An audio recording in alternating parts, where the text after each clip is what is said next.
بسم اللہ الرحمن الرحیم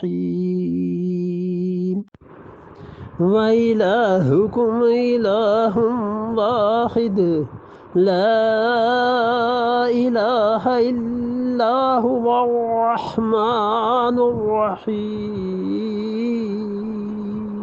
وَإِلَٰهُكُمْ إِلَٰهٌ وَاحِدٌ، لوگو تمہارا پروردگار بس اکیلا ایک وہی اللہ ہے۔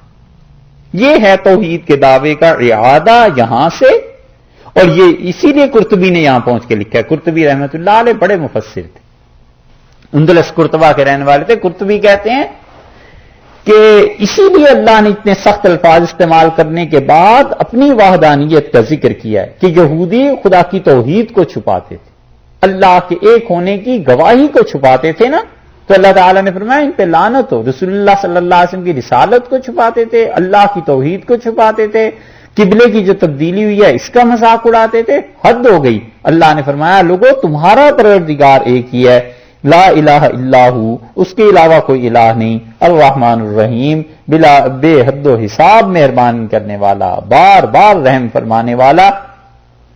اور اس کے بعد کی آیت میں اپنی توحید کے عقلی دلائل دیے، اور یہاں سے اس شرک کے رد کا آغاز ہوتا ہے جو فعلی طور پر لوگ انجام دیتے ہیں۔ ایک ہے شرک عقیدے کا، اعتقاد کا، کہ کوئی اللہ کے علاوہ کسی کو نفع اور نقصان کا مالک سمجھے، اور ایک ہے اس پہ عمل کرنا، یعنی اس بت کے لیے، اس چیز کے لیے جو بھی معبود اس نے بنایا ہے اس کے ساتھ پیسہ خرچ کرنا، اس پر اپنی تعظیم کو خرچ کرنا، اس کے سامنے سجدہ کرنا۔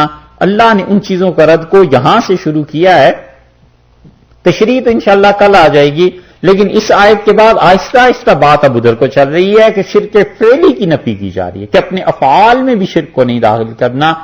شروع یہاں سے کیا ہے وَإِلَٰهُكُمْ إِلَٰهٌ وَاحِدٌ، اور تمہارا پروردگار اکیلا الہ ہے، لا الہ الا ہو، اس کے علاوہ کوئی الہ نہیں، الرحمن بے حد مہربان ہے، الرحیم بار بار رحمت کرنے والا ہے۔